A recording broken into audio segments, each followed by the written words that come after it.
Welcome to Herbal Bunny's Pharmacy. I just got done harvesting some herbs to make a antibiotic salve, so let's go and talk about each one of these. Alright, so we have lots of different goodies in my little strainer basket thingy here, and I want to just talk to you about each one of the herbs that I've collected today and the medicinal purposes that it's going to serve in this antibiotic salve. Here they are. Got them all laid out nice and pretty for you. So we're just going to start back here at the back and then just work our way over.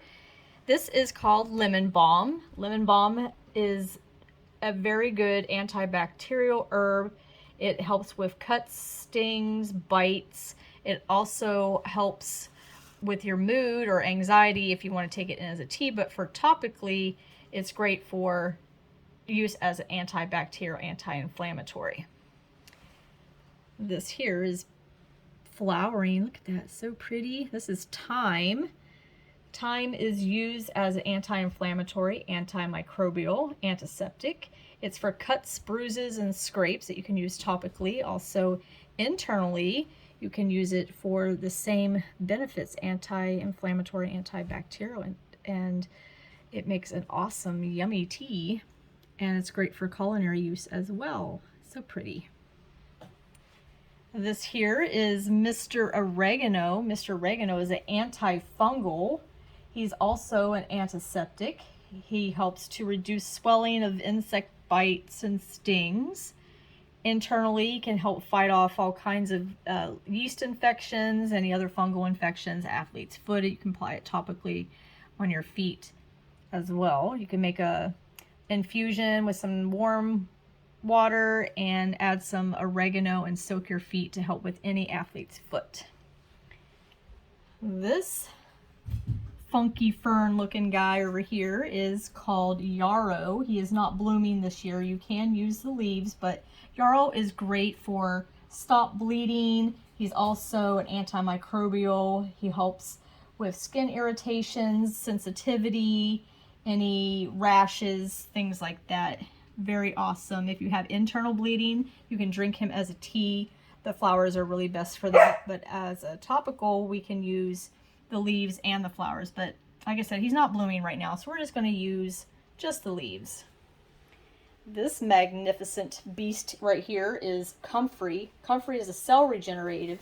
It contains an active component called allantone, I think that's how you pronounce it, which helps the cells to regrow. You don't want to use it for any deep puncture wounds because it can actually cause the top skin to grow over rapidly, and inside can actually still be prone to infections and stuff, and you don't want the top skin to be covering over and healing before the end part. So just cuts, scrapes, scratches, bruises, things like that.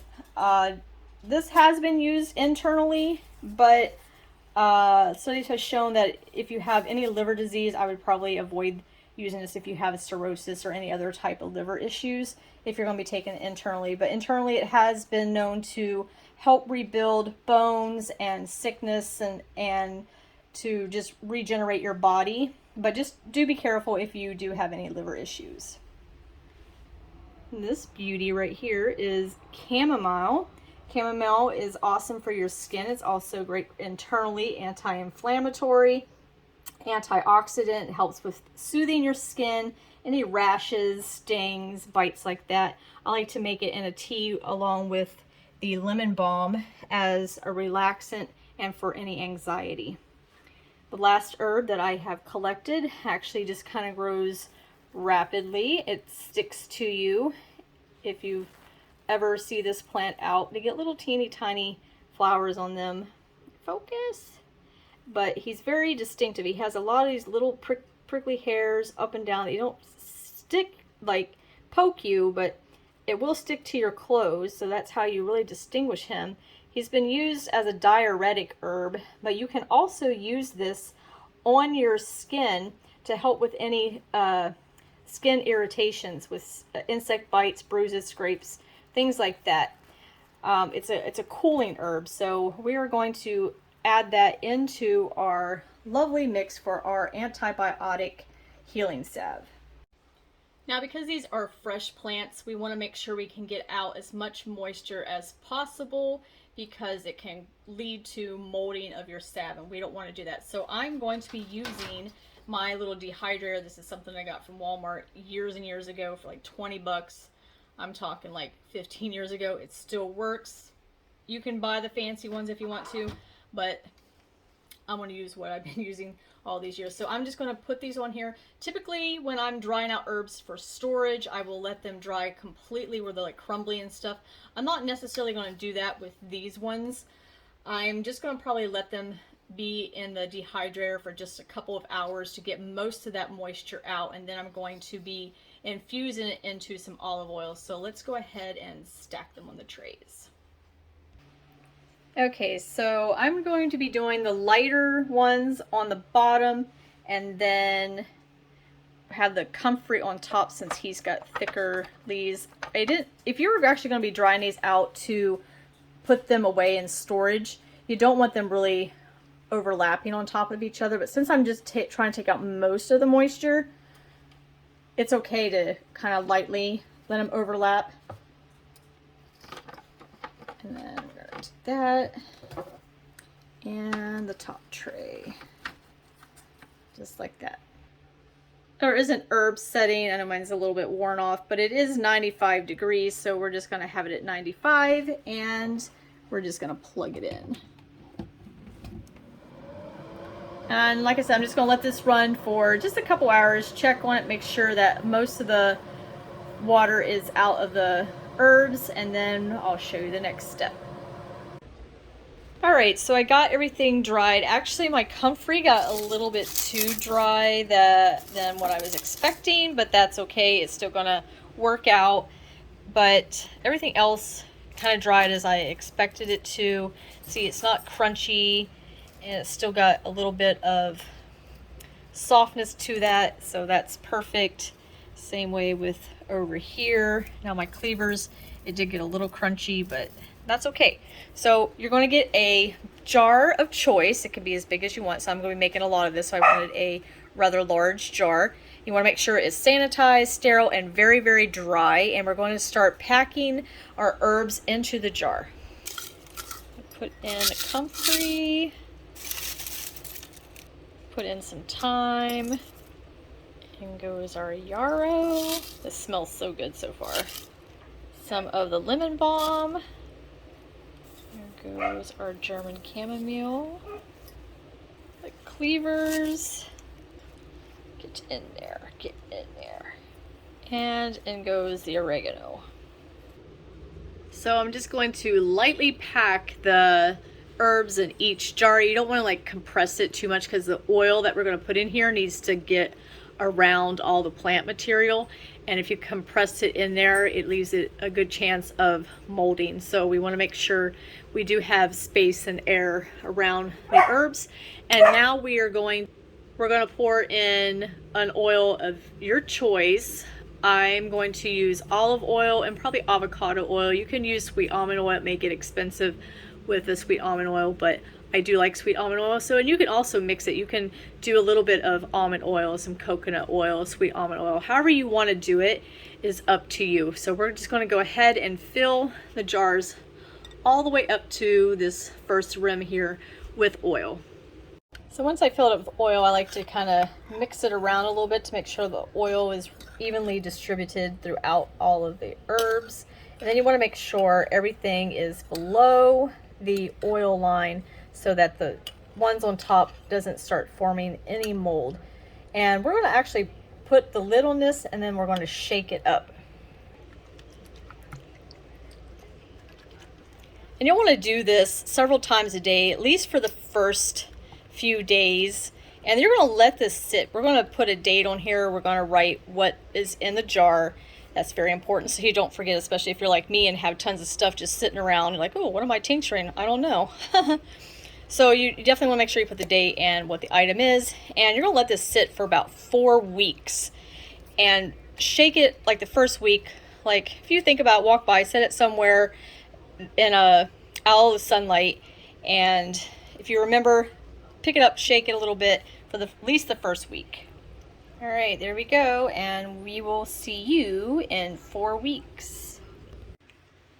All right, so this has been sitting for a little over a month. Today is July 4th. We're going to go ahead and strain each one of these off into a measuring cup. You may have to squeeze the plant material to get the oil out.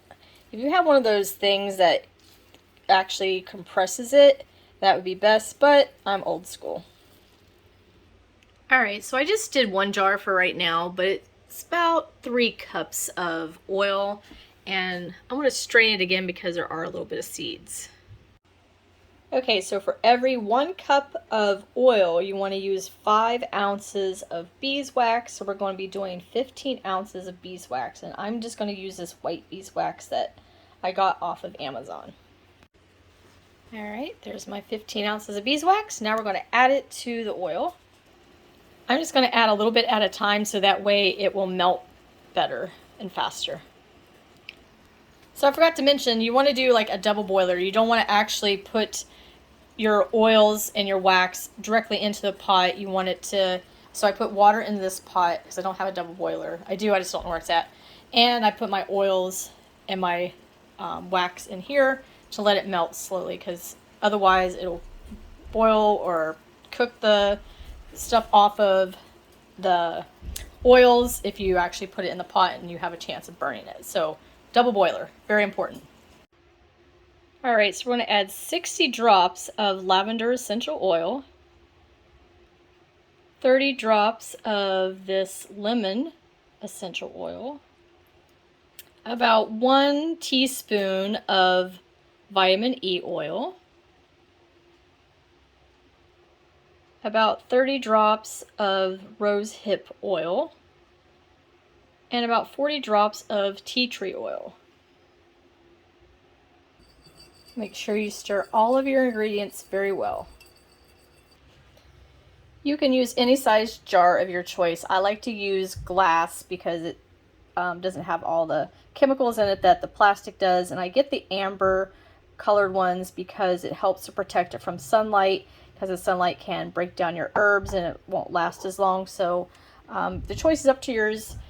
Just do your research before you get anything that's plastic, just to make sure it doesn't have any harmful chemicals. And now we're going to fill up our jars. Okay, now we're just going to let these babies cool down. The essential oils that I'm using in this antibiotic mix really helps to protect the skin. It helps to fight any current infections that may be going on. It helps with inflammation, and it helps if there's any fungal issues going on. You can use this as a cream for athlete's foot, psoriasis, eczema, things like that, not just for cuts and scrapes and boo-boos that your kids may get, but also for anything that you currently are having. It helps with the inflammation and the itchy and things like that. It helps to actually heal the skin a little bit better. Once they're cooled down, you make a cute little label. I made my little Herbal Bunnies pharmacy lids, and we're just going to put those on there. And I sell these at the farmer's market. I'm also going to be opening up an online store, hopefully by fall time, and I will be posting links to that in my future videos, and maybe I'll come back and post it in my later videos too. But yeah, so that is how I make my antibiotic salve. I hope you guys enjoy the video. Please like, subscribe, comment, and share. And if you have a favorite antibiotic salve, go ahead and tell me about it. And I'll see you guys in the next video. Bye!